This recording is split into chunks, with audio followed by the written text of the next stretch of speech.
Hi everyone, it's Patricia Warby of Alchemy Therapies and My Emotional Audit. And welcome, welcome. I want to talk today about a very important subject about the loss of soul in medicine. Now, medicine is about relieving suffering. That's the training. That's how medical doctors have been for years. And in the past, your family doctor, your general practitioner would have known you, would have understood the family history, would have probably treated some members of your family as well. And there was a relationship in medicine. There was a relationship with your healthcare providers. These days, with the revolution in healthcare practice, where you get massive practices, GP practices now in the UK, usually. You don't know who you're going to see when you go in, and you've no idea the kind of relationship you're going to have with that GP because they may or may not know you. Most times they won't. They'll be reliant on your records and what other practitioners have said about you or written down and what you've been prescribed.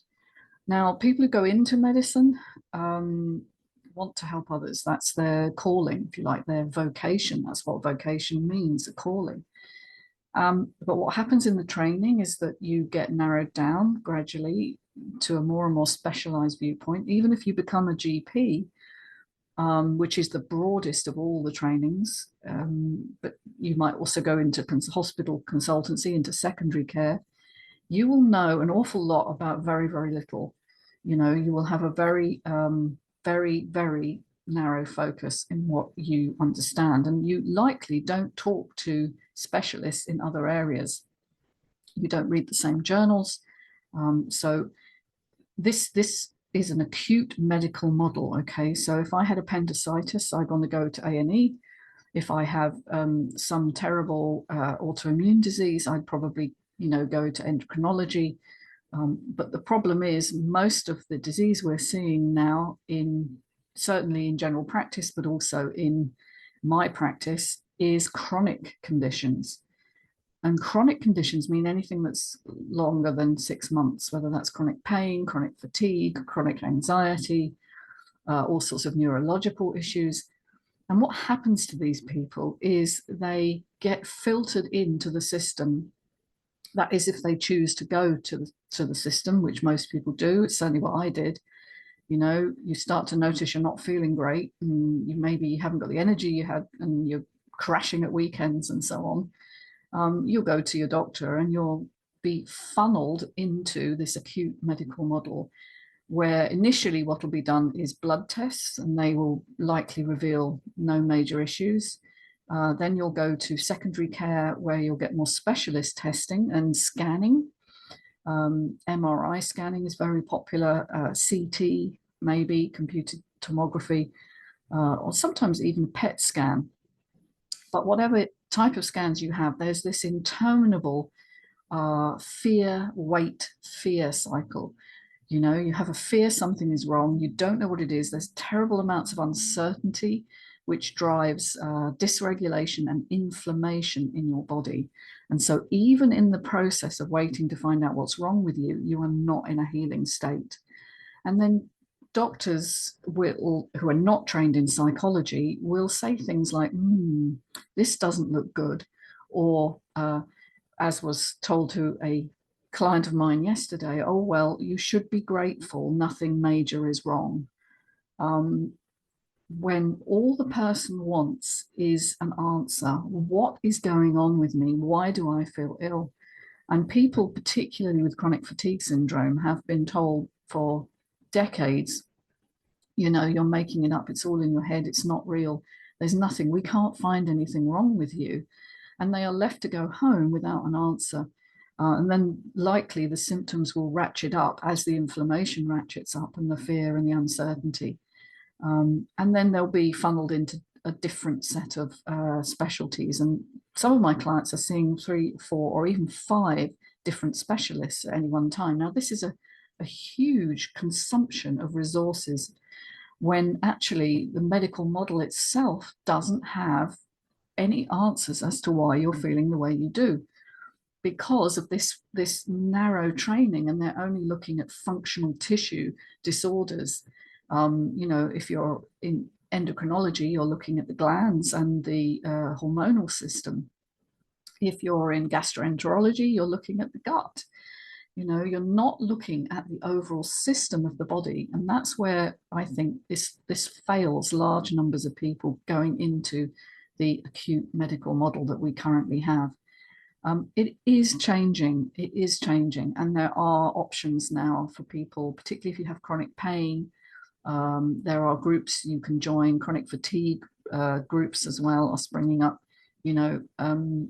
There is signs that policy is changing towards people with chronic conditions. But the one thing I think is missing is the model of the autonomic nervous system and how that controls all your bodily functions and is linked to your back brain. And your back brain has a very complicated set of survival functions. It wants to keep you alive at all costs.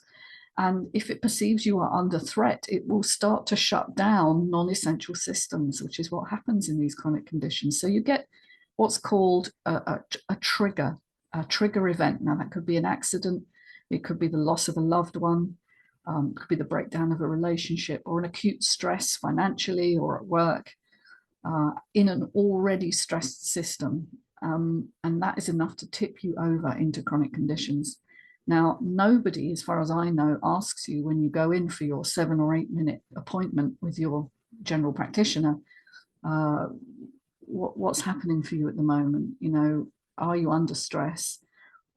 What's happened to you in the past? Is there something that you think started these symptoms?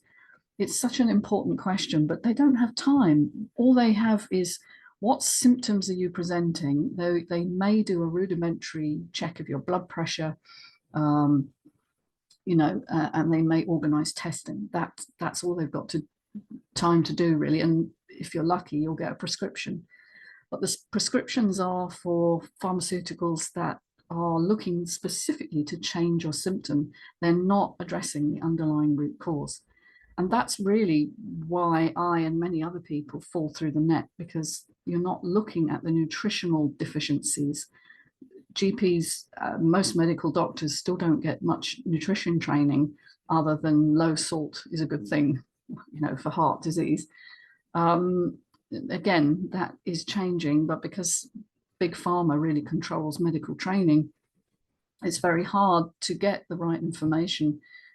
Because it's a threat. It's a threat. If we got people nutritionally stable, if they had optimal levels of nutritional minerals and salts and vitamins in their body, they wouldn't have half the chronic diseases they are showing.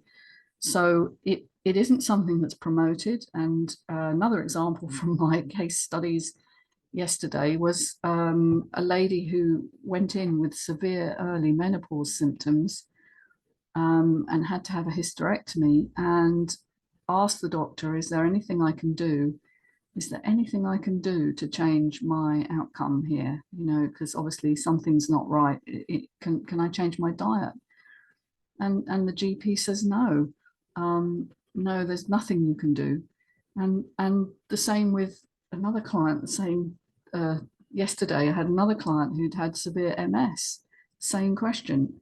Is there a reason my body is attacking the nervous system? Because that's what MS is when the myelin sheath around your nerves starts to be degraded. Is there anything I can do? Nothing. You just have to watch and wait while the experts deal with the problem. Now, this is a top-down approach, which leaves people feeling powerless, and powerlessness, along with hopelessness, is one of the biggest drivers of inflammation in your body. All right. You need agency. You need to know that there's something you can do, even if it's a little thing, to help yourself, because it helps to take away the fear that something terrible is wrong and there's nothing you can do.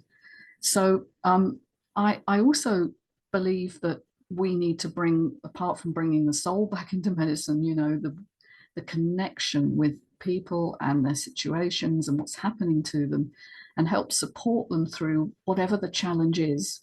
Because, when you get ill, any challenge to your health is usually, it has a biopsychosocial reason, there's something going on in your environment, whether internal or external, that's out of balance.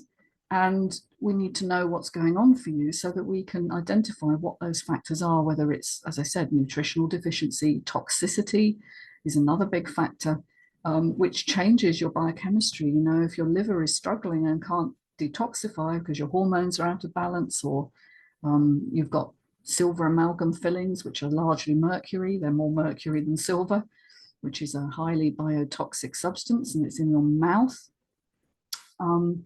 You know, there's so many ways in which we can become toxic. Toxic air, if you live in a polluted area, and you're breathing in traffic fumes, for instance, or you've got an old house, perhaps with lead pipes.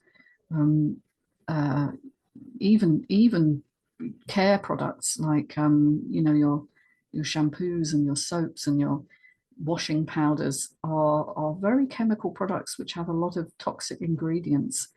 And if they're vaporizing in your home can actually be more toxic than the outside. You don't believe me? Look it up. You know, there is a environmental working group list of the most toxic substances, and you'll see that some of them are products we buy every day for the home. So, you know, we are subject as human beings currently to a barrage of toxicity. And then we're under severe stress, most of us, and we're so stressed we don't even know we're stressed because it's become normal.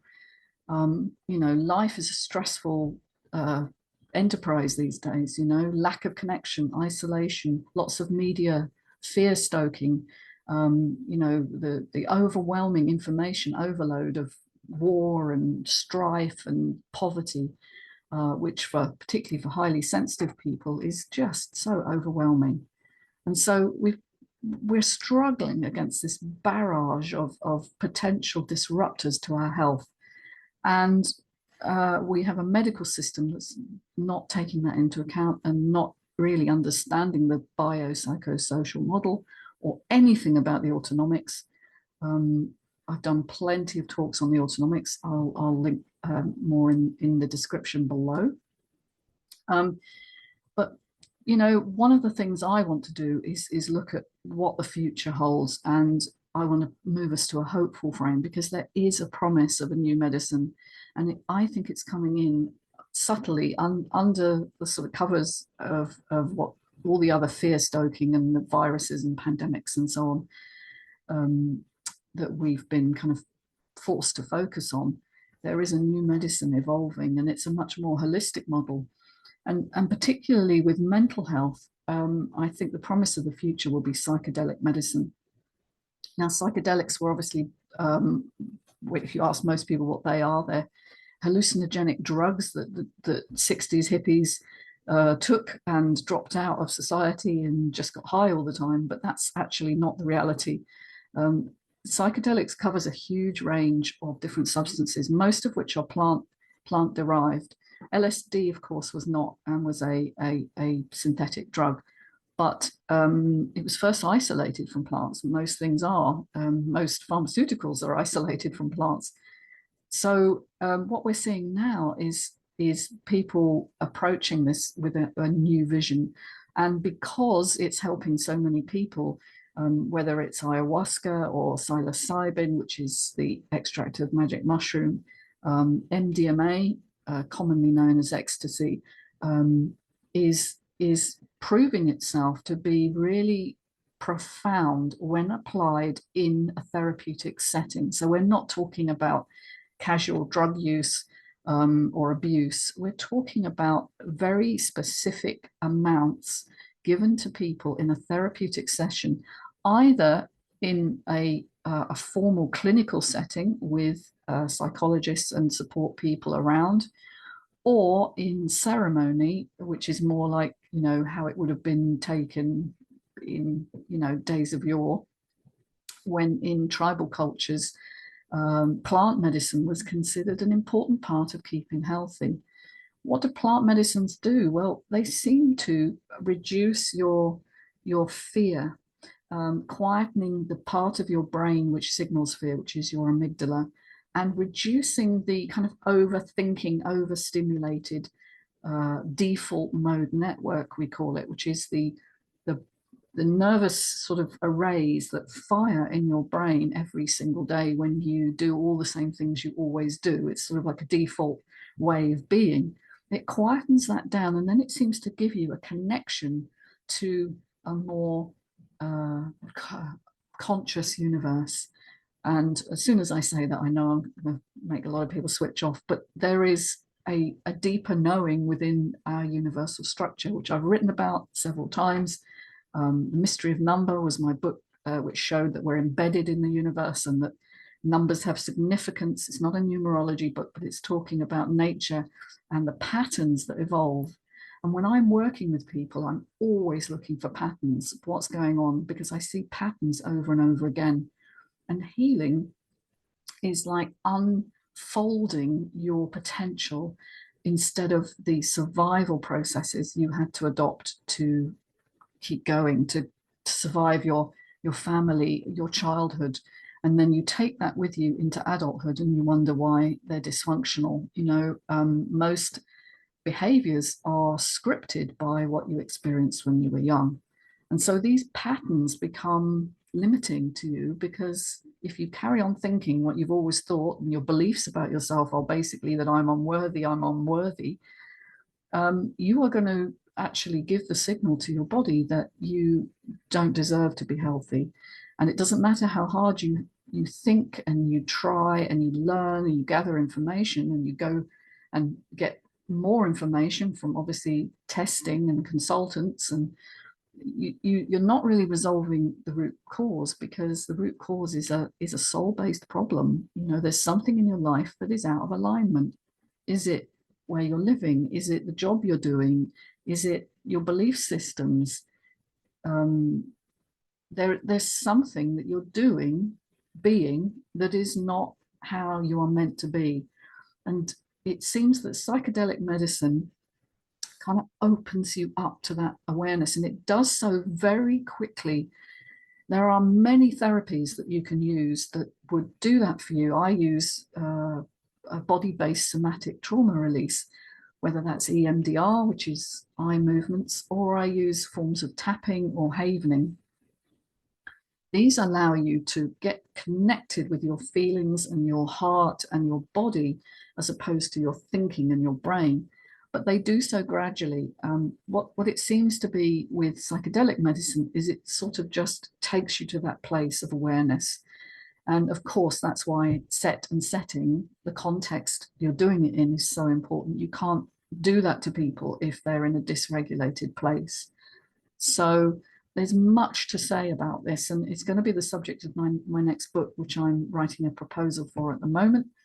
I think I'm going to call it mushroom medicine or plant medicine. My working title, don't know yet, but it's going to be something that shows the promise of reconnecting to nature, reconnecting to our environment, and fungi in particular seem to do that for us, not just on a therapeutic level from the hallucinogenic angle, but also from nutritionally supplementing and giving our microbiome the correct information, because that's what fungi seem to do.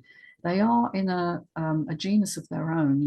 They don't exist as plants or animals. They're somewhere in between, because they seem to, I think, form the bridge between nature, which is largely plant-based and mineral-based, and us. And I want to explore that. And I'd love to have your support.